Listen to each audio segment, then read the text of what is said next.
내가 전심으로 주께 감사하며 신들 앞에서 주께 찬송하리이다. 내가 주의 성전을 향하여 예배하며 주의 인자하심과 성실하심으로 말미암아 주의 이름에 감사하오리니 이는 주께서 주의 말씀을 주의 모든 이름보다 높게 하셨음이라. 아멘.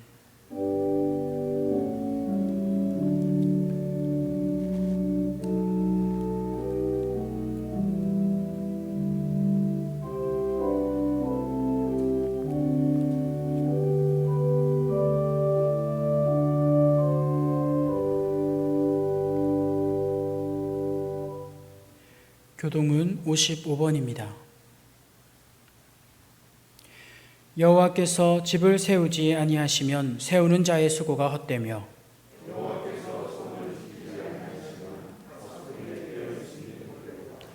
너희가 일찍이 일어나고 늦게 누우며 수고의 떡을 먹음이 헛되도다.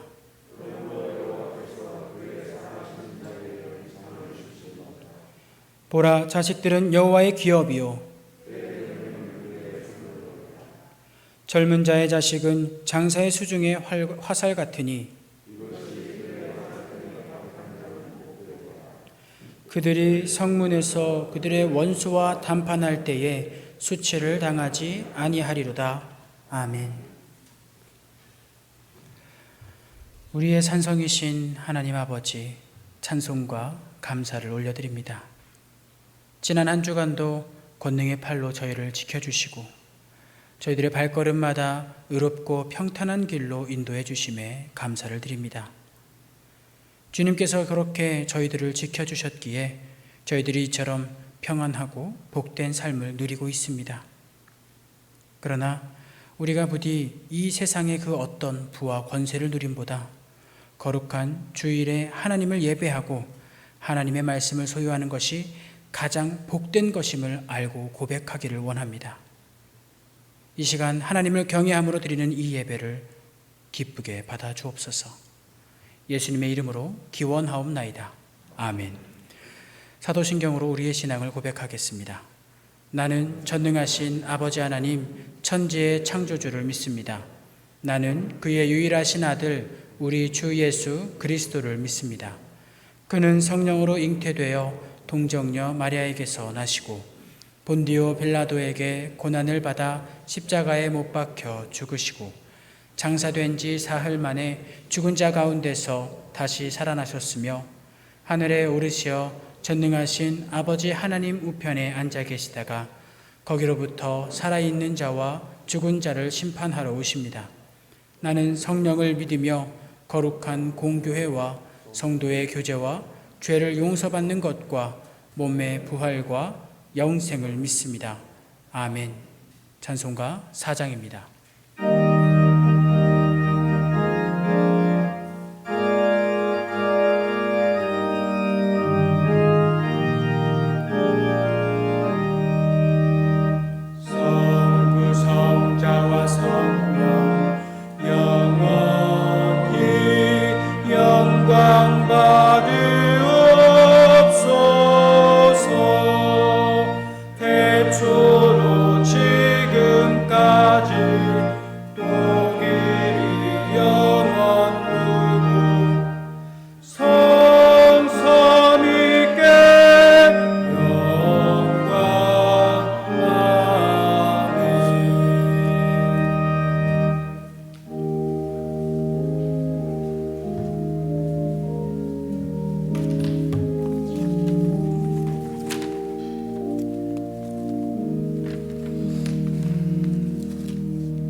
살아계신 아버지 하나님, 수많은 사건과 사고 속에서도 우리와 함께 계셔서 우리의 삶을 지켜주시고 선하고 복된 길로 인도하여 주시니 감사합니다. 지난 한 주간도 창궐하고 있는 코로나 속에서 지켜주시고 때론 우리에게 광야 같은 길이지만 주님이 함께 하시고 그 어디든 하나님의 나라임을 깨닫게 하시니 감사와 찬양을 드립니다. 우리가 누리고 지내왔던 모든 시간과 걸어왔던 모든 순간이 하나님의 한량없는 은혜였고 변화하는 계절의 모든 순간과 우리가 하나님의 자녀로 살며 예배하는 삶의 축복이 은혜이며 우리 삶에 당연한 건 하나도 없었던 모든 것이 은혜였음을 감사합니다. 사랑의 아버지 하나님, 우리의 믿음 없음을 긍휼히 여기시어 은혜를 주시옵소서. 말씀을 가까이 하고 순종하며 살기보다는 세상적인 생각과 판단으로 살았음을 고백합니다. 우리의 추한 모습을 십자가의 보혈로 다 용서하여 주시고 하나님의 사랑으로 거듭나서 변화되게 하여 주시옵소서. 전혀 예상할 수 없는 코로나가 오랫동안 지속되므로 점차 지쳐가고 하나님의 약속을 온전히 신뢰하지 못해 불안해하고 염려합니다. 사랑의 주님, 한국 교회와 우리에게 닥친 이 어려움을 지혜롭게 이길 힘을 주시옵소서. 모든 것이 다 주님의 것임을 믿고 순종하는 믿음을 고백하시고 하루하루의 삶을 감사함으로 감당할 수 있도록 인도하시옵소서. 아버지 하나님, 힘든 시기를 살아가는 우리 청년들을 붙잡아 주시옵소서. 경제적인 어려움과 코로나로 인한 혼란 속에서 불안해하며 공부하고 취업을 준비하는 이들에게 선하신 하나님을 의지하게 하시옵소서. 언제나 우리와 함께 하시며 인도하시는 주님께 기도하며 때를 따라주시는 말씀을 통해 우리 마음에 주신 감동에 순종함으로 지금의 이 위기를 이겨나가게 하시옵소서. 사랑의 아버지 하나님, 우리를 불쌍히 여겨 주시옵소서. 주님의 몸된 교회가 세상의 아픔을 사랑으로 품고 치유하며 회복시키는 거룩한 공동체로 하나가 되게 하시옵소서. 주님을 부정하고 거부하는 이들의 마음을 붙잡아 주시고 지치는 이들의 영혼에 담비와 같은 은혜를 주셔서 아버지의 넓고 따뜻한 품을 경험하게 하시옵소서. 교회의 연약한 자와 연로한 어른들의 건강과 교우들의 가정을 지켜주시고 모두 모여 함께 예배하지 못하는 현실이지만 우리에게 주신 약속의 말씀을 붙잡고 나아가게 하여 주시옵소서. 은혜의 아버지 하나님, 코로나로 인해 새로운 환경과 어려움 속에 있는 교회를 인도하시옵소서. 소명을 따라 세움받은 선교사들과 모든 목회 사역자들에게 성령께서 충만하게 임하셔서 성령께서 주시는 지혜와 능력을 통해 신음하는 우리 이웃에게 복음을 전하게 하시옵소서. 아버지 하나님, 오늘도 거룩한 주일을 맞아 예배하는 모든 이들에게 풍성한 은혜를 주실 줄 믿습니다. 이 시간 말씀을 전하시는 목사님들을 붙들어 성령으로 충만케 하시고 선포되는 하나님의 말씀을 통하여 지치고 상한 마음에 위로와 용기를 얻는 복된 시간이 될 줄 믿습니다. 우리의 영혼을 늘 새롭게 하시고 은혜를 주실 하나님께 감사하며 우리를 사랑하시는 예수 그리스도의 이름으로 기도합니다. 아멘.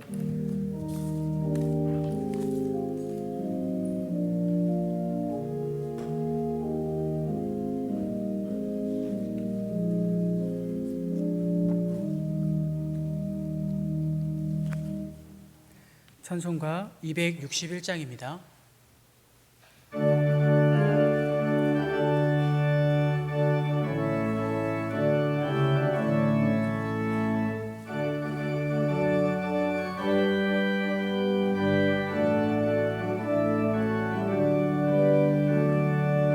이 세상의 모든 죄를 맑히시는 주의 보혈, 성자 예수 그 귀한 피 찬송하고 찬송하세. 주님 앞을 멀리 떠나 길을 잃고 헤맬 때에 나의 뒤를 따라오사 친히 구원하셨도다. 흰 눈보다 더 주의 흘리신 보혈로 이게 씻어 주옵소서. 가시관을 쓰셨으니 피로 얼굴 물드셨고 십자가의 모진 고통 나를 위해 당하셨네. 말로 형용할 수 없는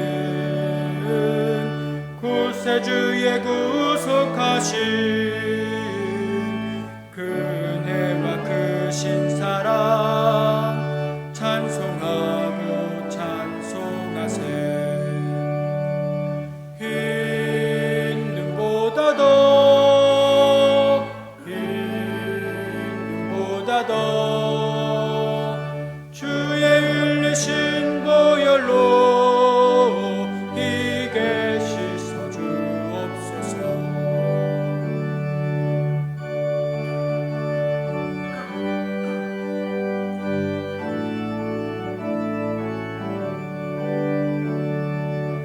아버지를 멀리 떠나 바른 길을 쳐버리고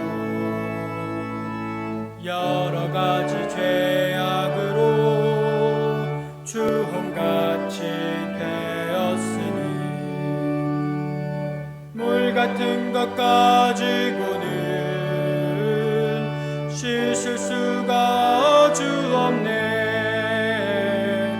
주여 귀한 몸의 피로 날 정결케 하옵소서. 흰 눈보다 더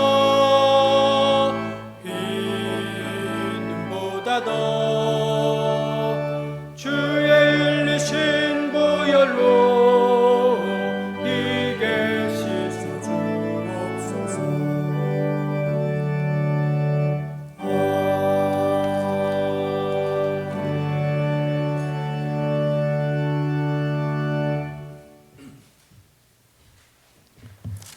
하나님의 말씀은 로마서 3장 19절에서 20절입니다.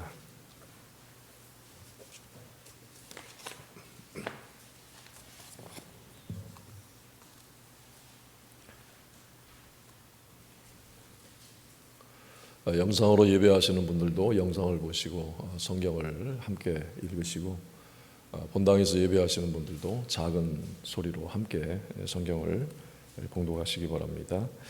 로마서 3장 19절 20절입니다. 우리가 알거니와 무릇 율법이 말하는 바는 율법 아래에 있는 자들에게 말하는 것이니 이는 모든 입을 막고 온 세상으로 하나님의 심판 아래에 있게 하려 함이라. 그러므로 율법의 행위로 그의 앞에 의롭다 하심을 얻을 육체가 없나니 율법으로는 죄를 깨달음이니라. 아멘. 이 본문 앞부분에서 이미 그 죄인이 율법으로 구원을 받는 것도 아니고 오히려 율법은 유죄를 선고하는 것인데 하나님께서 인간이 그 율법을 지킬 수 없다는 것을 아시면서도 왜 우리에게 이 율법을 주셨는지 그것에 대해서 오늘 이 본문 19절 20절에서 율법을 주신 이유를 앞에서도 말씀했고 또 19절 20절에서도 또 말씀을 하고 있습니다.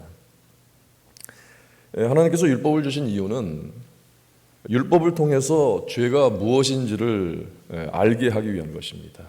착한 사람이든 또 악한 사람이든 세상의 모든 사람은 다 죄인이기 때문에 예수를 믿음으로 구원을 얻을 수 있다는 이 진리를 깨우치기 위해서 율법을 주신 것입니다. 갈라디아서 3장 24절에 율법은 그리스도께서 오실 때까지 우리에게 개인교사 역할을 하고 있습니다. 그것은 우리로 하여금 믿음으로 의롭다고 하심을 받게 하시려고 한 것입니다 라고 되어 있습니다. 이같이 율법이 우리를 그리스도에게로, 구세주이신 그리스도에게로 인도하는 초등교사의 역할을 하는 것이라고 말씀을 합니다. 율법이 있든 없든 상관없이 모든 인간은 누구를 막론하고 결국 실패할 수밖에 없습니다. 인간은 율법 아래서 이 무서운 파멸 아래에 있게 됩니다. 율법 아래서 인간은 어떤 희망도 없습니다. 율법은 오직 예수 그리스도를 믿어야만 구원을 얻을 수 있다는 필요성을 갖게 하는 것입니다. 우리도 무엇인가 부족하다, 무엇인가 약하다, 여기는 길이 막혔다. 그럴 때 어떻게 합니까? 부족한 것을 메우려고 하지요. 약한 것을 또 그걸 보충하려고 하지요. 길이 막혔으면 길을 찾으려고 합니다. 율법은 바로 이런 기능을 하는 것입니다.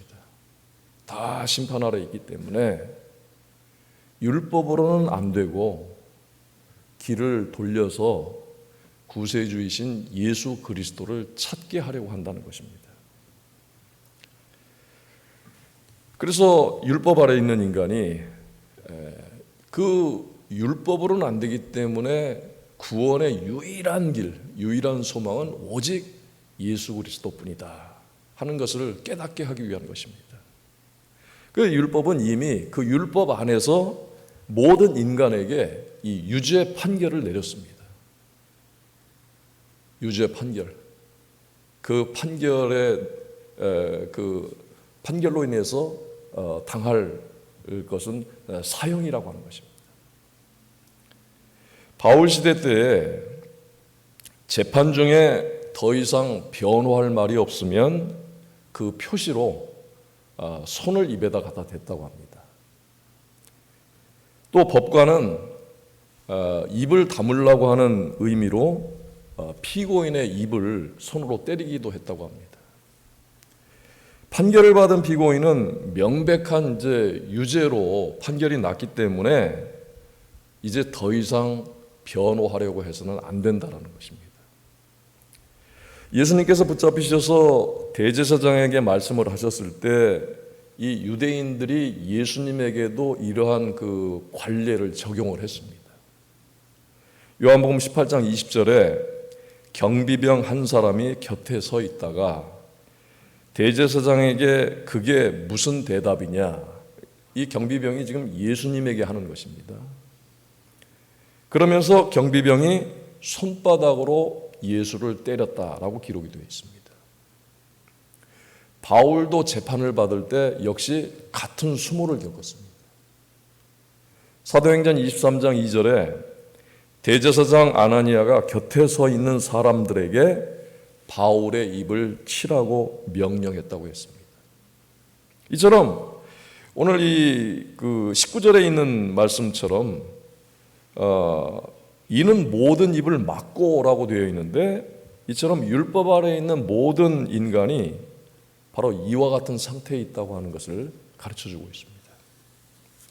모든 인간은 입이 막힌 상태에서 더 이상 그 말을 할 수 없는 그런 상태에서 심판하시는 하나님 앞에 서게 된 것입니다. 그래서 하나님께서 이 율법을 주신 목적은 사실상 아주 굉장히 무서운 것입니다. 하나님께서 율법을 주실 때 우리가 못 지킬 것을 아시고, 더 정확하게 말한다면 인간이 이미 죄를 저지르고 있습니다. 그 죄로 말미암아서 심판에 처하게 되어 있습니다. 그런 상태에 있는 인간에게 하나님께서 이 율법을 의도적으로 주신 것입니다. 율법의 목적은 죄인들에게 유죄를 판결하고 사형을 집행하기 위한 것이었습니다. 자, 그러나 그렇다고 해서 이 율법에 하나님의 사랑이 없고 은혜가 없고 하나님의 자비와 긍휼이 없다고 생각하면 절대로 안 됩니다. 하나님의 계획이 있었습니다. 독생자 예수 그리스도를 보내셔서 이미 심판을 받기로 정해진 죄인들을 살리시고 새 사람이 되게 하시는 이 구속과 재창조를 위한 길이기 때문이었습니다. 하나님의 먼저 구원 계획이 있었고 그 다음에 이 과정 속에 율법을 주신 것입니다. 율법의 기능은 계속 여러분들에게 말씀드리지만 죄인이라는 것을 깨닫게 하기 위해서, 그래서 구세주를 찾게 하기 위해서 그 하나님의 계획 속에 들어 있었던 것입니다. 그렇기 때문에 율법도 하나님의 그 율법의 기능은 판결하고 사형을 집행하는 것이지만, 그러나 그 율법을 주신 것도 하나님의 은혜요, 하나님의 사랑 속에서, 하나님의 자비와 긍휼 속에서 우리에게 베풀어진 것입니다. 이렇게 인간을 살리려고 하는 그 하나님의 뜻이 분명히 정해져 있었기 때문에 먼저 율법을 주셨다는 것입니다. 다시 말하면 율법을 주신 목적은 율법 자체로 인간을 살리기 위한 것이 아니었습니다. 자, 그러면 또 생각해 볼 것이, 그렇다면 왜 이 죄인들을 구원하고 살리시려고 했는데, 그러면 왜 정죄를 하고 죽여야만 하느냐 하는 것입니다. 그것은 반드시 거듭나야만 하는, 새롭게 태어나야만 하는 우리의 옛사람. 거듭나기 전에는 자기 멋대로, 자기 원하는 대로, 자기 욕심대로 그렇게 살면서 하나님에게 대항하던 우리 자아를 율법으로 정죄를 시키고, 그러므로 인해서 정죄받은 사람이 하나님 앞에 항복을 해야 하는 것입니다. 무릎을 꿇고. 그래서 그 다음서부터는 순종하는 사람, 믿음으로 하나님만을 따르는 사람, 이런 새로운 사람으로 만드시기 위해서 그렇게 하신 것입니다. 인간은 자력으로는 선을 행할 능력도 없고 자기 공로나 업적이나 자기 노력도 자랑할 만한 것이 단 하나도 없다고 하는 것을 율법을 통해서 모든 사람들이 다 깨닫도록 하게 하는 것입니다. 동시에 하나님의 은혜와 사랑에 의해서 하나님의 방법으로, 하나님의 능력으로만, 하나님의 은혜로만 신앙인으로서 살아갈 수 있게 된다는 것을 깨닫게 하려는 목적으로 주신 것입니다. 이것이 복음입니다. 복음은 오직 예수 그리스도를 통해서만 하나님께 나아갈 수 있는 것입니다. 요한복음 14장 6절에 이렇게 말씀을 하고 있지요. 예수께서 이르시되 내가 곧 길이요 진리요 생명이니 나로 말미암지 않고는 아버지께로 올 자가 없느니라. 모든 인류는 하나님의 율법 앞에 서야 하기 때문에 하나님의 심판을 면치 못하는 진노의 대상이 되고 말았습니다. 율법은 인간을 구원하는 도구로 주신 것이 아니라 죄를 깨닫기 위한 도구로 주셨다는 것입니다. 다시 말해서 인간이 얼마나 근본적으로 악하고 또 아무것도 할 수 없는 죄인인가 하는 사실을 분명하게 알려주는 역할을 하는 것입니다. 바울이 로마서 1장 18절에서 3장 20절까지 인류 전체가 그 죄악 때문에 하나님의 공의로운 심판 아래 있다고 하는 것을 강조해 왔습니다. 이 내용을 한 문장으로 간단하게 요약을 한다면 인간은 선행으로는 아무도 구원을 받지 못한다 하는 것입니다. 20절에 또다시 말씀하기를 그러므로 율법의 행위로 그의 앞에 의롭다 하심을 얻을 육체가 없나니 율법으로는 죄를 깨달음이니이다. 왜 행위로 구원받을 사람이 없다고 그렇게 말씀을 하고 있습니까? 철저하게 부도덕한 사람은 구원을 받지 못한다고 하더라도 적어도 세상에 도덕적인 사람들이 얼마나 많습니까? 선을 행하는 사람들이 얼마나 많습니까? 이방 종교들, 타 종교들 가운데도요, 이 도덕을 중심으로 하는 그런 그 종교들이 있습니다. 그리고 또 이미 선택받은 유대인들, 선량한 유대인들, 왜 다 똑같고 구원을 받지 못한다고 말씀을 하고 있습니까? 이에 대한 답을 우리에게 하기 위해서 바울이 또 다시 앞으로 돌아갑니다. 반복해서 또 말을 합니다. 행위로 구원받지 못한다. 그걸 20절에서 말씀하고 있는 것입니다. 인간이 창조된 목적은 하나님을 영화롭게 하고 기뻐하게 하기 위해서입니다. 그런데 인간은 하나님을 찾고 기쁘시게 하려고 노력하기는커녕, 그런데 사실은 대부분의 사람들이 자기는 하나님을 찾고 있는 사람들이라고 생각을 합니다. 그리고 뭐 특별한 어떤 이 잘못이나 허물이 있지 않는 한 자기는 하나님을 기쁘시게 하는 그런 사람들 영역 안에 있다고 그렇게 착각을 합니다. 사실상 하나님께로부터 도피하려고 하고, 그리고 자기 고집으로 자기 원하는 대로 그렇게 하면서 하나님을 배척하고 또 하나님으로부터 피하고 멀리하려고 하는 그 본성을 갖고 그렇게 살아가고 있습니다. 1장 18절 이하의 말씀에서 인간이 하나님의 계시인 이 성경은 뭐 말할 것도 없고 자연에까지 나타난 하나님에 관한 진리를 막는 사람들이 바로 인간이라는 것입니다. 자연에 나타난 하나님의 진리가 무엇입니까? 성경과 같은 것은 아닙니다. 그러나 이 세상 역사를 통해서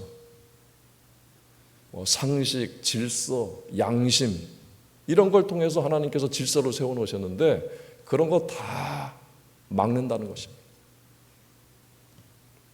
그러니까 인류 사회가 문명은 발달하는 것 같지만 사실은 점점 이 나빠지고 악화가 되는 것입니다.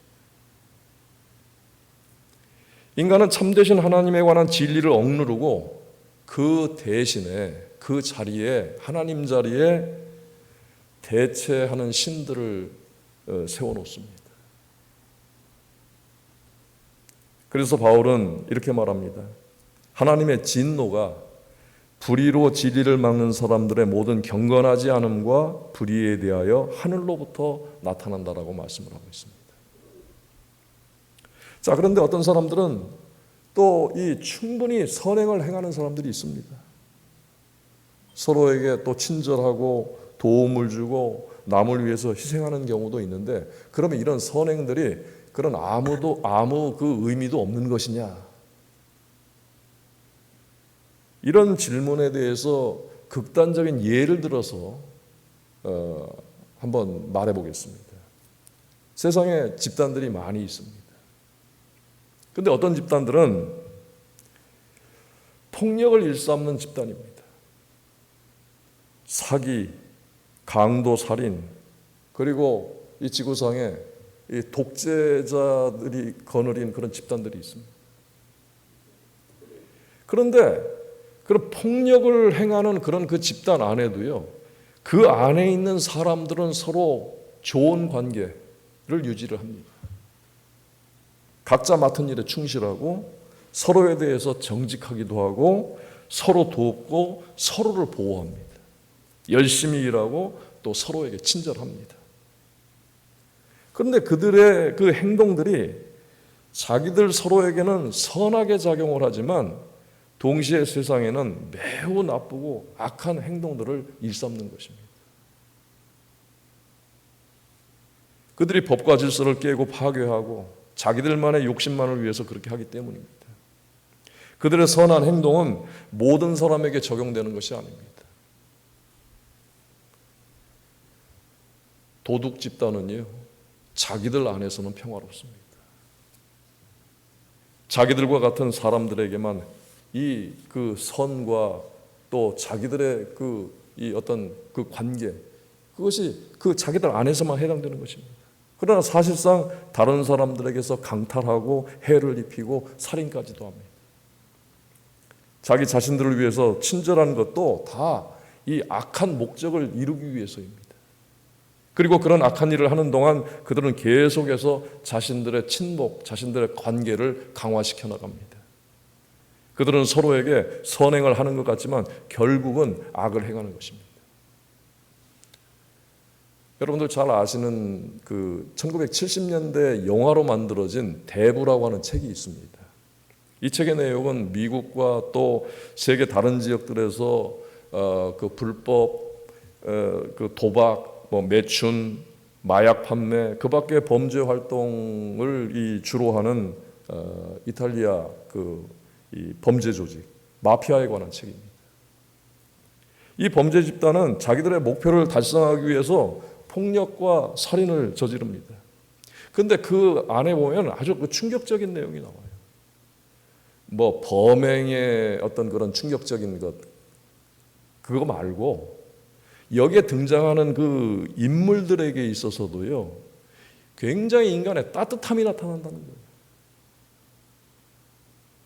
그리고 아주 그 고상한 그런 그 정서들을 갖고 있고 또 그런 점잖은 행동들이 함께 존재한다는 것입니다. 마피아 두목들은요, 대부분 아주 가정적인 사람들로 묘사되고 있습니다. 아내와 자녀들을 사랑합니다. 그리고 손자, 손녀들을 사랑하는 아주 다정다감한 그런 할아버지로 나옵니다. 서로에게 의리가 있고 충성을 다합니다. 서로 보호를 합니다. 자기 집단의 구성원이 이 피해를 입으면 그 상대방 그 조직원을 찾아내서 무자비하게 보복을 합니다. 그들은 범죄자들입니다. 그들의 집단은 그들 나름대로 다 도덕이 있고 윤리가 있어요. 그러나 그들은 이 일반적인 그런 윤리와 도덕과 사회법을 어기고 다른 사람들을 희생시킴으로써 자기들의 이익을 취합니다. 우리는 선한 일들, 적어도 우리 눈에 비치기에는 선한 일들을 할 수는 있지만 그 선한 일들이라고 하는 것들 중에 어떤 것들은 사실상 악한 일들입니다. 왜냐하면 자기에게는 선한 일이지만 다른 사람들에게는 악한 일이기 때문입니다. 로마서 2장 13절에 오직 율법을 행하는 자라야 의롭다 하심을 얻으리니, 율법을 행해야 의롭다 인정을 받는다고 되어 있습니다. 그런데 3장 20절에 가서는 반대되는 말씀을 하고 있어요. 율법의 행위로 그의 앞에 의롭다 하심을 얻을 육체가 없다라고 말씀을 하고 있습니다. 앞에서는 율법을 행해야 의롭게 된다. 조금 뒤에 가서는 율법으로 의롭다 하심을 얻을 육체가 없다. 이렇게 같은 로마서 안에서 이 서로 상반되는 말씀이 있습니다. 어떤 말씀이 우리가 더 가치가 있다고 봅니까? 어떤 말씀이 더 우선이고, 아니 어떤 말씀이 틀리고 어떤 말씀이 옳은 말씀입니까? 이 상반되는 말씀이 이 두 구절의 말씀이 다 사실입니다. 이 두 구절의 말씀이 다 진리입니다. 이 말씀 맞고 이 말씀 다 맞는 것입니다. 왜냐하면 하나님의 기준에 맞게 율법을 철저히 지킨다면 의인이 된다라고 하는 그런 가정의 말씀이 2장 13절입니다. 2장 13절은 가정입니다. 율법을 지킨다면 의롭게 될 것이다. 3장 20절은 결론이에요. 그러나 그 율법으로는 의롭다고 인정을 받을 수 있는 육체가, 그런 사람이 아무도 없다라는 것입니다. 이런 이유로 바울은 하나님의 율법을 맡은 유대인들이나 율법이 없는 이방인들이나 다 똑같다는 것입니다. 유대인들에게 율법이 주어졌지만 그 율법을 철저히 지키지 못하기 때문에 율법을 범하는 사람들, 이방인들도 율법은 없지만 자연법이 있습니다. 양심도 있고 상식도 있고 질서도 있고 세상 법이 있습니다. 그러나 그거 온전히 지키지 못한다는 것입니다. 다 똑같다는 겁니다. 그래서 유대인에게 바울이, 우리가 이미 앞서서 읽은 말씀인데 유대인들에게 이렇게 말씀을 하고 있어요. 다른 사람을 가르치는 내가 내 자신은 가르치지 아니하느냐? 도둑질하지 말라 선포하는 내가 도둑질하느냐? 간음하지 말라 말하는 내가 간음하느냐? 우상을 가증히 여기는 내가 신전 물건을 도둑질하느냐? 율법을 자랑하는 내가 율법을 범함으로 하나님을 욕되게 하느냐? 기록된 바와 같이 하나님의 이름이 너희 때문에 이방인 중에서 모독을 받는도다. 유대인들은 자신들이 가장 자랑스럽게 여기는 율법을 다른 모든 인류와 마찬가지로 그 율법을 범해온 것입니다. 그 바울 당시에 그 이방인들, 그 1세기, 주 1세기의 헬라인들, 또 로마인들, 그들 가운데 아주 일부, 아주 극소수를 제외하고 대부분은 다 그들에게 율법이 주어지지 않았죠. 유대인들이 아니었기 때문에. 그런데 그 대신에 이방인들에게도 자기 나름대로의 그 윤리와 도덕법을 갖고 있었습니다. 그들도 선을 행해야 한다는 사실을 알고 있었고, 악하고 해로운 일들이 무엇인지 알고, 악한 일을 하게 되면 벌을 받는다라는 것을, 그게 다 그 이전부터 법으로 제정이 되어 있습니다. 그러나 그들도 어느 누구와 마찬가지로 악한 일들을 행했던 것입니다. 로마인들도요, 살인하게 되면 그 법에 따라 처벌을 받는 그런 법이 있습니다. 그 이전부터. 그런데 그들은 어떤 사람들이었습니까? 경기장에 수많은 사람들이 모여서 검투사들의 이 경기를 지켜봅니다. 그 경기는요, 무승부가 없습니다. 한 사람이 죽어야만 다른 사람이 승자가 되고, 그런 경기, 죽음의 경기, 그리고 또 이 기독교인들을 그런 경기장에 넣어놓고 맹수를 풀어서 해치게 하는 그런 것을 보면서 희열을 느꼈던 사람들입니다.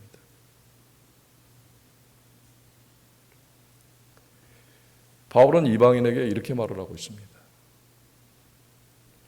그러므로 남을 판단하는 사람아, 누구를 막론하고 내가 핑계하지 못할 것은 남을 판단하는 것으로 내가 너를 정죄함이니 판단하는 내가 같은 일을 행함이라. 자, 이 말씀을 우리가 이방인은 아니지만 우리에게도 이 말씀을 적용할 필요가 있습니다. 이 말씀은 이런 것입니다. 내가 남을 판단하는 것으로 너를 정죄한다. 자, 예를 들면 우리가 다른 사람에게 어떤 피해를 주거나 또 마음을 상하게 할 때, 그럴 때 하나님 앞에서 우리도 똑같이 정죄를 받는다는 것입니다. 자, 그건 당연한 것이죠. 그런데 이걸 반대로 어떤 사람이 나에게 피해를 주거나 나의 마음을 상하게 하고 나에게 상처를 줄 수가 있습니다. 자, 그럴 때도 마찬가지로 나는 피해자이지만 내가 피해를 당한 일로 나 자신을 정죄하라는 것입니다. 왜 그런가 하면 내가 이번에는 피해를 당했지만 나도 다른 사람들에게 상처를 주고 피해를 주고 또 심지어는 악을 행할 때가 있기 때문에 지금은 내가 겪고 있지만 그 내가 겪은 일로 인해서 너 스스로를 정죄하라. 그런 뜻입니다.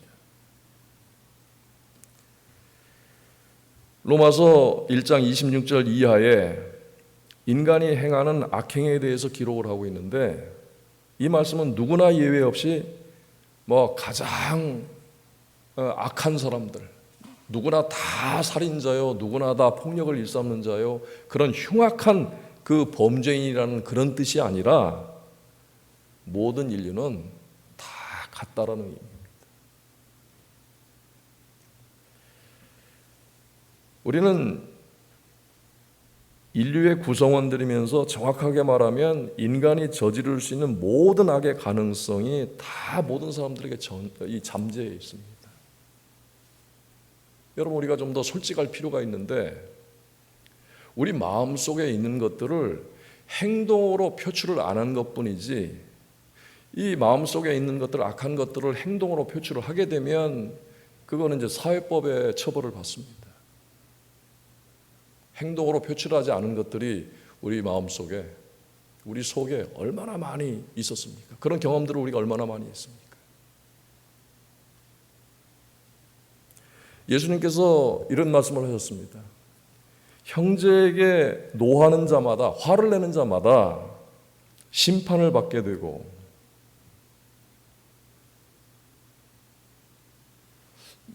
저는 개인적으로 이 말씀이 좀 과하다는 생각을 해봅니다. 화를 낸 것 가지고 심판까지 받게 하신다.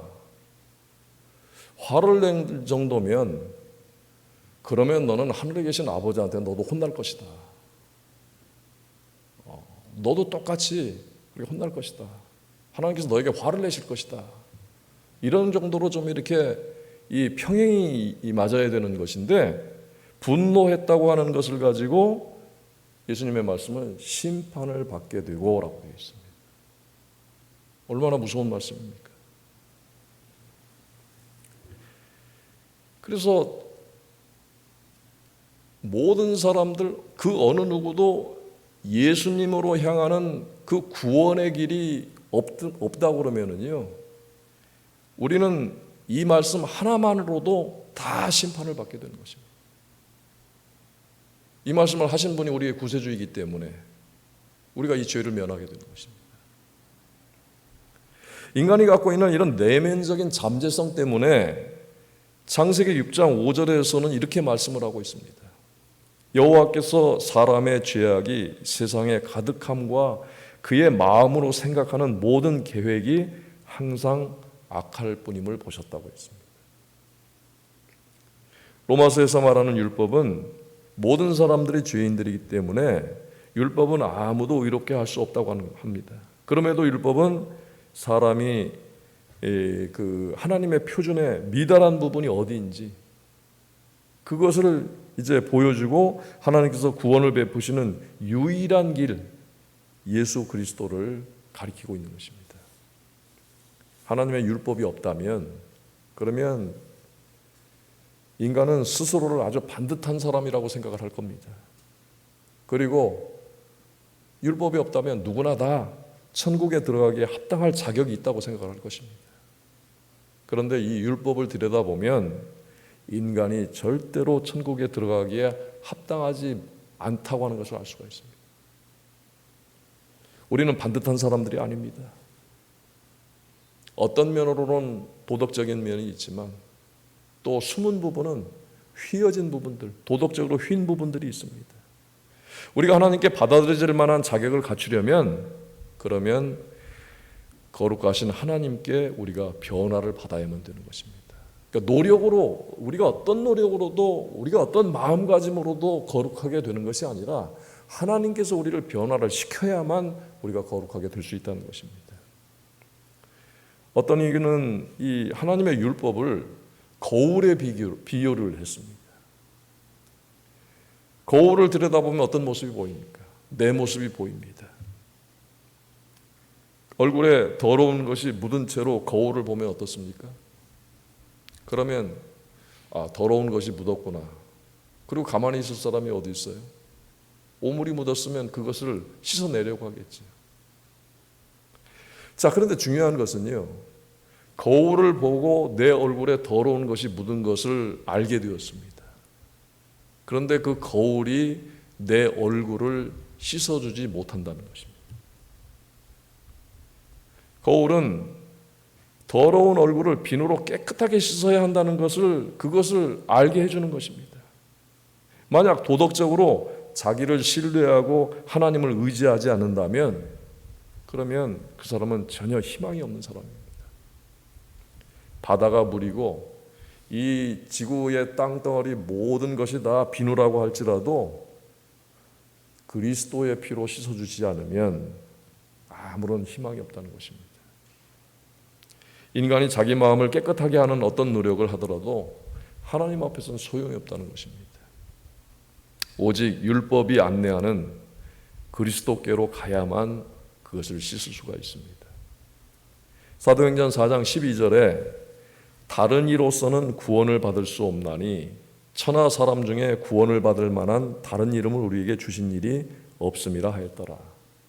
우리는 이 말씀을 들을 때 과거에 다른 이로서 구원받을 길이 없다. 그런데 다른 이는 어떤 그 다른 신들, 다른 사상들 이런 것을 우리가 쉽게 생각을 했습니다. 그런데 이 말씀 안에는요, 율법으로는 안 된다라는 다른 이라고 하는 것에 율법이라고 하는 것이 포함이 되어 있는 것입니다. 선행으로도 안 되고 도덕으로도 안 되고 윤리도 안 되고 성품을 어떻게 한다고 해서 되는 것이 아니다. 그것이 다 이 다른 이 안에 포함되어 있는 의미입니다.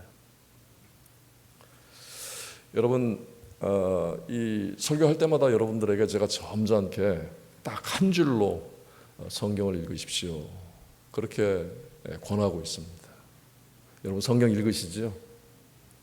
성경 읽으시기 바랍니다. 지금 우리의 거의 모든 이 중심이 지금 옮겨져 있어요. 활발하고 막 그랬던 것들, 열심 이런 것들이 이제 혼자 외롭고 힘들고 이런 쪽으로 중심이 옮겨져 있습니다. 이런 시대 상황에 하나님께서 우리에게 알려주시려고 하는 것도요, 이 신앙의 중심을 옮기시려고 하는 것입니다. 성경을 옮겨 놓으시라고 하는 거예요. 성경을 통해서 여러분들이 하나님의 은혜로 살 수 있도록 하기 위해서 이런 것이 우리 기독교인들에게는 그런 의미가, 이런 시대적 상황이 우리에게는 그런 의미가 있다는 것입니다. 자, 모이지 못함으로 인해서 답답합니다. 힘들어요.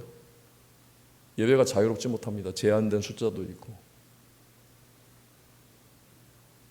여러분들이 하나님의 은혜로 영적 자유를 누리고 평안을 누리고 능력을 누리려면 모임 가지고 되는 게 아니에요. 친교 가지고 되는 것이 아닙니다. 말씀으로 되는 것입니다. 진리로, 성령의 능력으로, 성령의 역사하심으로. 그래서 여러분들에게 매주 한 줄이지만 성경 읽으라고 여러분들에게 권하는 것입니다. 이번 주에도 성경 읽으십시오. 우리 교회 목사 3명이 지금 예배할 때마다, 예배시마다 각자의 본문이 있어요. 로마서, 또 뭐 다니엘서, 사도행전, 에베소서. 여러분 성경을 충분히 읽으시기 바랍니다. 진리가 여러분들을 자유케 합니다. 말씀 읽고 묵상하면서 기도하는 시간을 가지시길 바랍니다. 바쁜 일상 속에서 긴 시간이 아니어도 괜찮습니다. 짧은 시간이라도 우리가 시간 되면 밥을 먹는 것처럼 이 성경을 읽고 묵상하고 기도하는 것이 여러분의 삶의 습관이 되도록 습관을 만드시기를 바랍니다. 이 시간에도 우리가 함께 기도하면서 마치려고 합니다. 내가 죄 가운데서 나를 건지신 예수 그리스도를 만나지 못했더라면, 그러면은 나는 어떤 사람이 되었을까? 나는 지금 믿는 사람이 아니었으면 어떤 사람이 되었을까? 이것을 생각해 보면서 이제 우리가 이 은혜를 깨달았기 때문에 이제부터 우리가 어떻게 살아야 되는지를 여러분들이 마음속으로 정리하시고 함께 기도하는 시간을 갖도록 하겠습니다.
찬송가 258장입니다.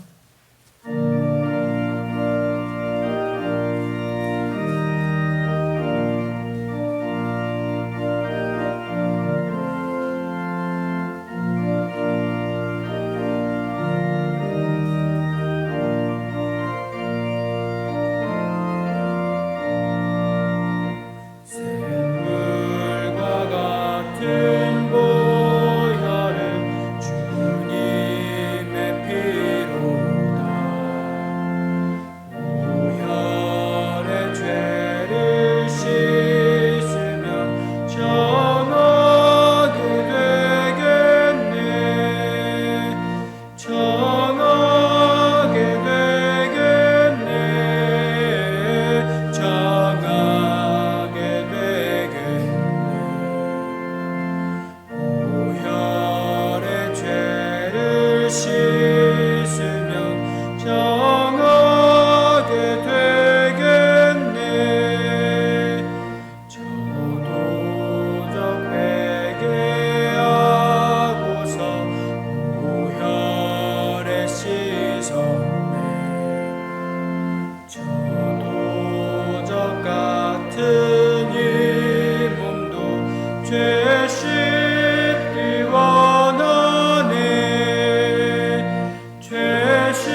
죄 씻기 원하네. 죄속함 받은 백성은 영생을 얻겠네. 샘솟듯 하는 빙온새 한없이 크도다. 한없이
아버지 하나님, 저희들에게 베풀어 주신 은혜에 감사하여 저희들의 몸과 마음이 포함된 예물을 하나님 앞에 드립니다. 이 모든 것이 하나님의 손에 들려서 하나님의 영광을 위해서 거룩하신 뜻을 이루시는데 사용될 줄로 믿습니다. 우리 주 예수 그리스도의 사랑과 은혜가 나타나는 도구가 되게 하여 주시옵시고, 또 빛과 그 소금의 역할을 하는 그런 도구들이 되게 하여 주시옵소서. 사랑의 아버지 하나님, 사랑하는 성도들 가정을 주님께서 지켜주시고 또 보호하여 주셨기를 간절히 빌고 나옵나이다. 하나님의 은혜로 풍성하게 하여 주시옵시고, 또 하나님의 능력으로 안전한 가정들 되게 하여 주시옵소서. 또 하나님의 지혜로 어둠을 밝히며 또 길을 열어주시는 그런 가정들 되게 하여 주시옵소서. 연로하신 분들 주님께서 붙들어 주시고 지켜주셔서 강건하게 하여 주시옵소서. 또 모든 밤마다 주 안에서 단잠을 이룰 수 있도록 하나님께서 품어주시옵소서. 자비하신 아버지 하나님, 자라나는 모든 어린아이들과 젊은이들에게 함께하여 주셔서 하나님이 함께하시며 어려서부터 또 젊었을 때부터 주의 말씀 가운데 소망을 두고 말씀을 의지하며 말씀 안에서 양육되고 성장하는 귀한 심령들이 되게 하여 주시옵소서. 성도들이 일하는 곳에 하나님 함께하여 주셔서 한숨과 또 눈물이 거치고 주님께서 주시는 기쁨과 평안의 일터가 되게 하여 주시옵시며, 또 하나님 주시는 열매를 맛보는 귀한 일터들이 되게 하여 주시옵소서.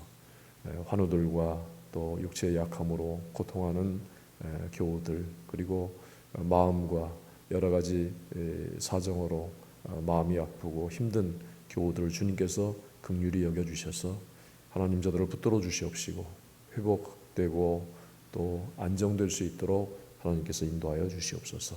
아버지 하나님, 고통하며 신음하는 사람들이 많이 있습니다. 또 국가와 민족들 가운데 어려움에 있고 또 신음하는 가운데 있는 사람들이 많이 있습니다.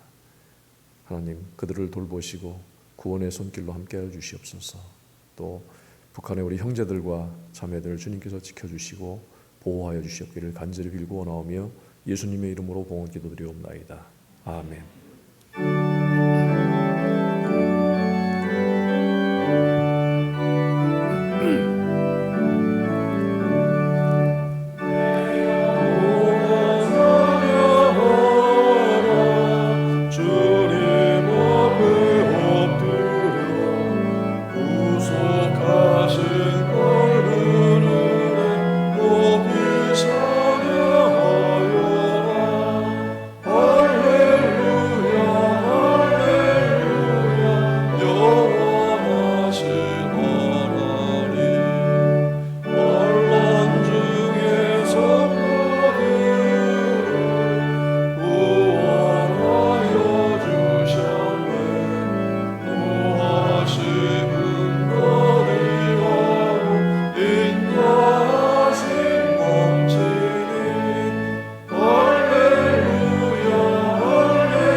이제는 우리 주 예수 그리스도의 은혜와 아버지 하나님의 사랑하심과 성령님의 교통하심이 주의 부르심에 기쁨과 감사함으로 나와 하나님을 예배하는 모든 성도들과 그 가정들과 하나님께서 세우신 교회 위에 함께하여 주시옵기를 간절히 축원하옵나이다. 아멘.